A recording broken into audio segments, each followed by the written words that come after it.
Hi all, welcome to career Malayalam 24/7. എൻ്റെ പേര് Jiji.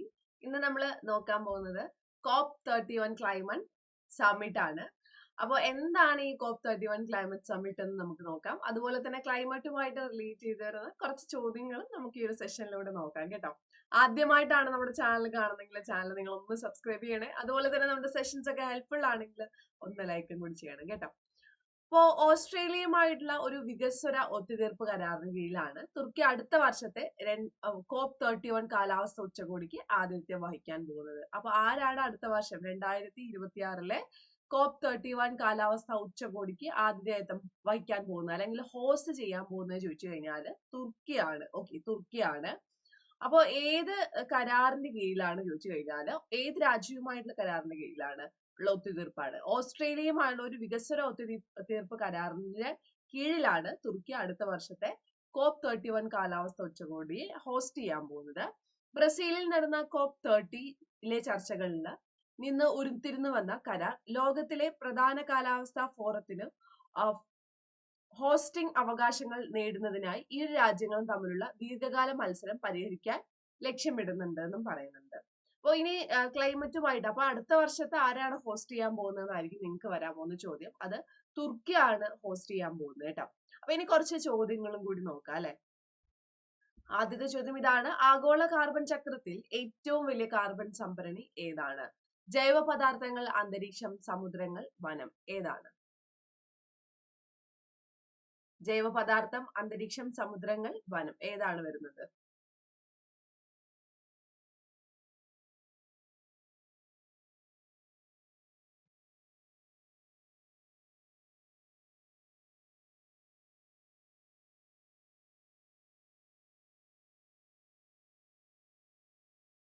Answer നോക്കാം. ഓപ്ഷൻ സി ആണ്, സമുദ്രങ്ങളാണ് കേട്ടോ. ആഗോള കാർബൺ ചക്രത്തിലെ ഏറ്റവും വലിയ കാർബൺ സംഭരണി സമുദ്രങ്ങളാണ്. അടുത്തത്, ക്യോട്ടോ പ്രോട്ടോകോൾ ഏത് വർഷമാണ് നിലവിൽ വന്നത്? 1992, 1997, 2001, 2005.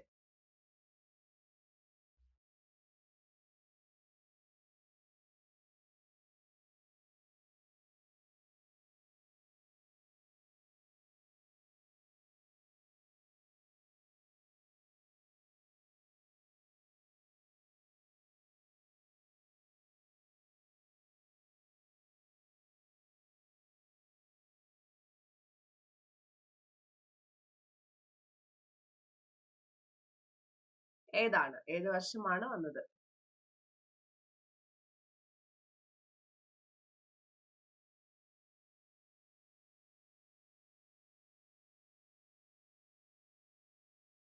ആൻസർ നോക്കാം. ഓപ്ഷൻ ഡി ആണ്, 2005 ക്യോട്ടോ പ്രോട്ടോകോൾ നിലവിൽ വരുന്നത്. അടുത്തത്, ഗ്രീൻ ഹൗസ് പ്രഭാവം ഏറ്റവും കൂടുതൽ സൃഷ്ടിക്കുന്ന വാതകം ഏതാണ്? Methane, carbon dioxide, nitrous oxide, പ്രാഥമിക ഗ്രീൻ ഹൗസ് വാതകം. ഏതാണ്?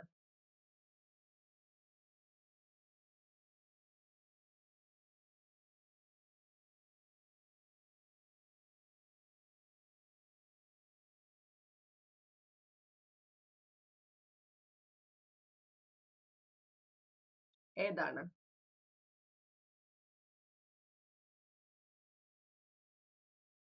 ആൻസർ നോക്കാം.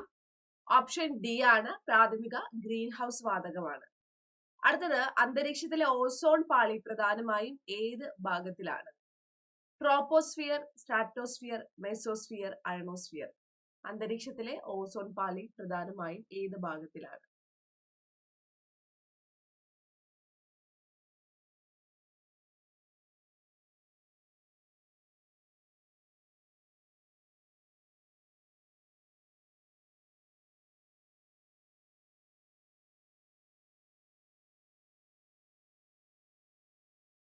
ആൻസർ നോക്കാം. ഓപ്ഷൻ ബി ആണ്, സ്ട്രാറ്റോസ്ഫിയർ ആണ്. അന്തരീക്ഷത്തിലെ ഓസോൺ പാളി പ്രധാനമായിട്ടും സ്ട്രാറ്റോസ്ഫിയറിലാണ്. അടുത്തത്, ENSO പ്രധാനമായും ബാധിക്കുന്ന സമുദ്രം ഏതാണ്? ഇന്ത്യൻ മഹാസമുദ്രം, അറ്റ്ലാന്റിക് സമുദ്രം, പസഫിക് സമുദ്രം, ആർട്ടിക് സമുദ്രം. ഏത് സമുദ്രമാണ്?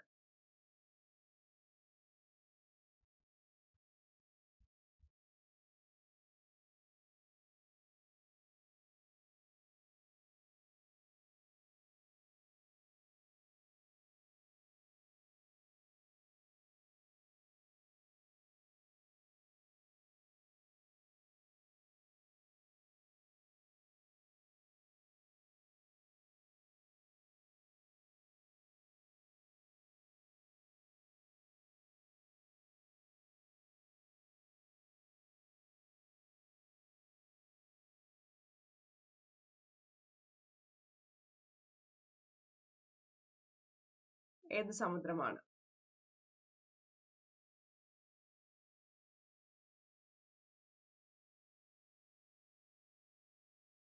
ആൻസർ നോക്കാം. ഓപ്ഷൻ സി ആണ്, പസഫിക് ആണ്. പസഫിക് സമുദ്രമാണ്. അടുത്തത്, ക്ലൈമറ്റ് ഫോഴ്സിംഗ് എന്ന് സൂചിപ്പിക്കുന്നത് എന്തിനെയാണ്? കാലാവസ്ഥയുടെ സ്വാഭാവിക ചലനം, ഭൂമിയുടെ ഊർജ സമത്വത്തെ മാറ്റുന്ന ഘടകങ്ങൾ, ഭൂമിയുടെ ഭ്രമണം, കാറ്റിന്റെ വേഗം. ഏതാണ്?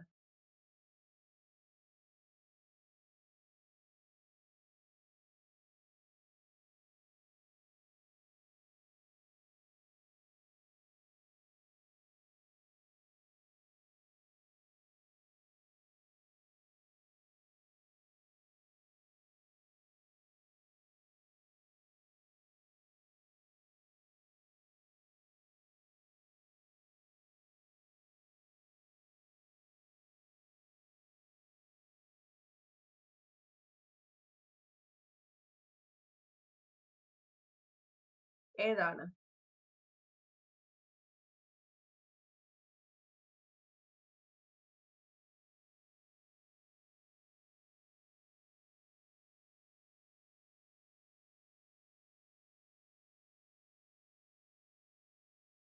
ആൻസർ നോക്കാം. ഓപ്ഷൻ ബി ആണ്, ഭൂമിയുടെ ഊർജ സമത്വത്തെ മാറ്റുന്ന ഘടകങ്ങൾ. അടുത്തത്, കാർബൺ സിങ്ക് എന്നത് എന്നാണ്? കാർബൺ ഉൽപ്പാദിപ്പിക്കുന്ന സ്ഥലം, കാർബൺ ശോഷിക്കുന്ന സ്വാഭാവിക സംഭരണി, കാർബൺ നിർമ്മിക്കുന്ന യന്ത്രം, CO2 വർദ്ധിപ്പിക്കുന്ന വ്യവസായം. ഏതാണ്?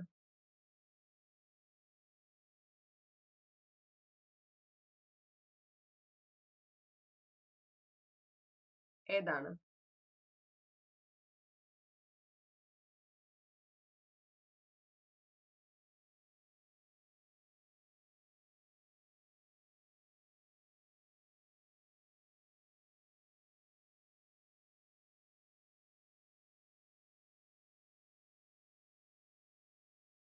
ആൻസർ നോക്കാം. ഓപ്ഷൻ ബി ആണ്, കാർബൺ ശോഷിക്കുന്ന സ്വാഭാവിക സംഭരണി. അടുത്തത്, സ്ട്രാറ്റോസ്ഫിയർ ഓസോൺ ഡിപ്ലേഷന് പ്രധാന കാരണം എന്താണ്? NO2, SO2, CO2, CFC. ഏതാണ്?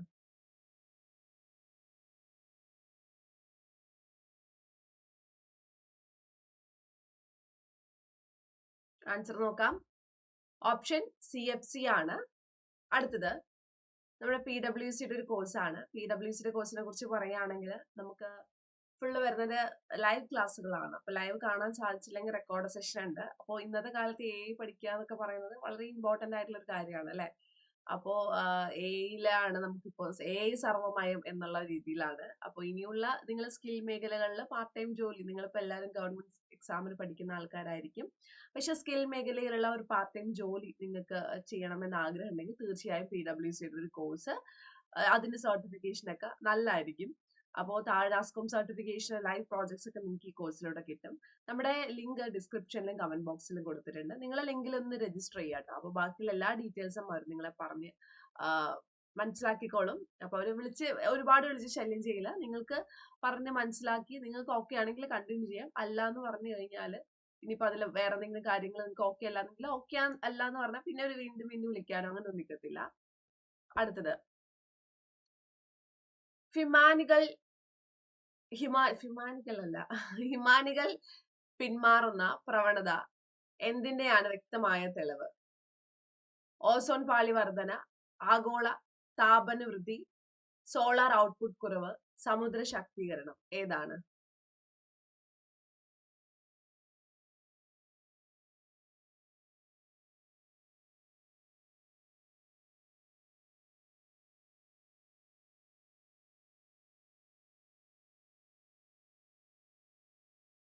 ഏതാണ്?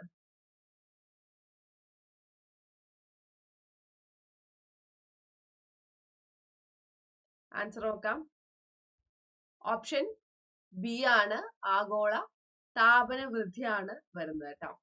അടുത്തത്, പോളാർ വോർട്ടെക്സ് ഏത് ഭാഗത്ത് രൂപപ്പെടുന്നു? താഴ്ന്ന താപനിലയുള്ള ഉഷ്ണമേഖലയിൽ, മധ്യ അക്ഷാംശങ്ങളിൽ, ധ്രുവപ്രദേശങ്ങൾക്ക് മുകളിലെ സ്ട്രാറ്റോസ്ഫിയറിൽ, സമുദ്രമധ്യത്തിൽ. ഏതാണ്?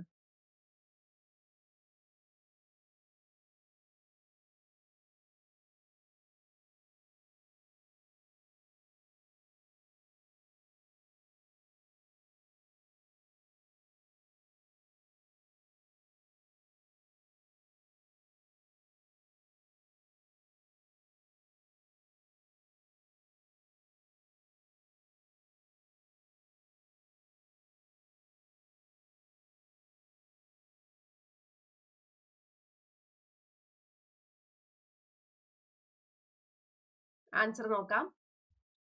ഓപ്ഷൻ സി ആണ്, ധ്രുവപ്രദേശങ്ങൾക്ക് മുകളിലെ സ്ട്രാറ്റോസ്ഫിയറിലാണ്. അടുത്തത് എൽബഡോ ഇഫക്റ്റ് എന്തിനെ കുറിച്ചാണ്? ഭൂമിയുടെ ഭ്രമണവേഗം, ഉപരിതലത്തിന്റെ പ്രതിഫലന ശേഷി, മഴ വ്യാപന വ്യതിയാനം, സമുദ്ര താപനം. ഏതായിരുന്നു?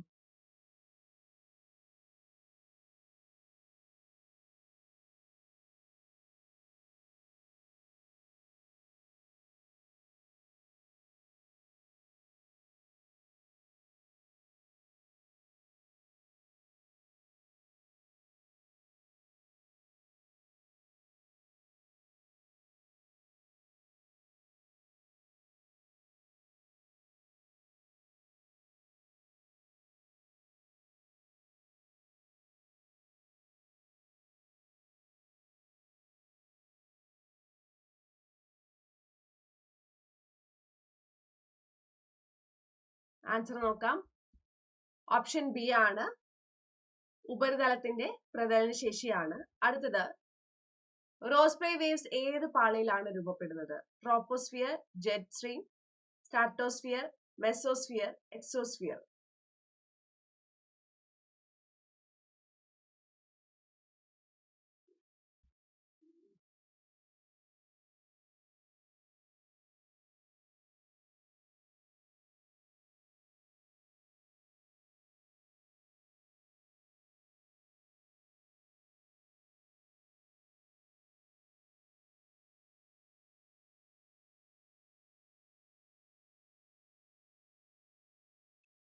എവിടെയാണ് രൂപപ്പെടുന്നത്?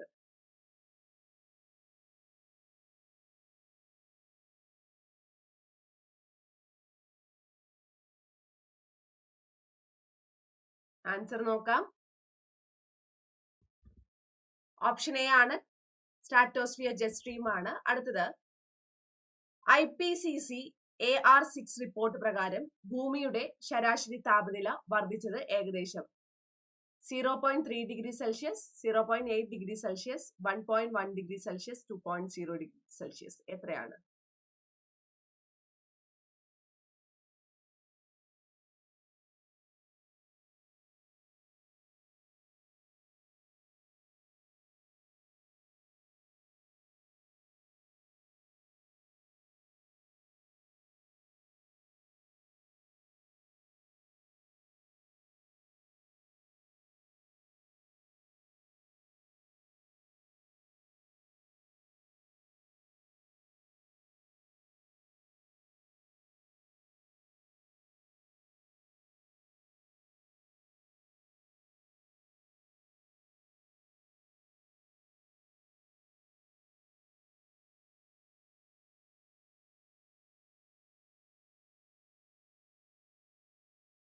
ആൻസർ നോക്കാം. 1.1 ഡിഗ്രി സെൽഷ്യസ് ആണ്. 1.1 ഡിഗ്രി സെൽഷ്യസ് ആണ്. അടുത്തത് മൺസൂൺ ഡെക്കഡൽ വേരിയബിലിറ്റി പ്രധാനമായും ബാധിക്കുന്നത് ഏതാണ്? സോളാർ ആക്ടിവിറ്റി, ശനിഗ്രഹത്തിന്റെ ഭ്രമണം, ചുംബക ക്ഷേത്രം, സമുദ്രതാപനം. ഏതാണ്?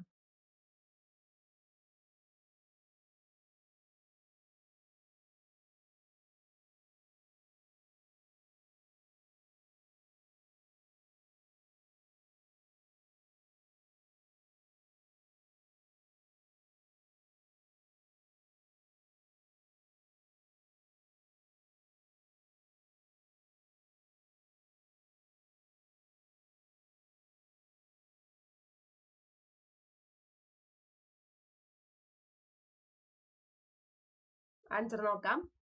ഓപ്ഷൻ ഡി ആണ്, സമുദ്രതാപനമാണ്. അടുത്തത് ഹാർഡ്നെസ് സോൺ മെട്രിക് എവിടെ ഉപയോഗിക്കുന്നു? വ്യാവസായിക മലിനീകരണം, കാർഷിക സസ്യവർഗീകരണത്തില്, സമുദ്ര ശാസ്ത്രം, ഭൂകമ്പ നിർണയം. ഏതാണ്? ഏതാണ് വരുന്നത്?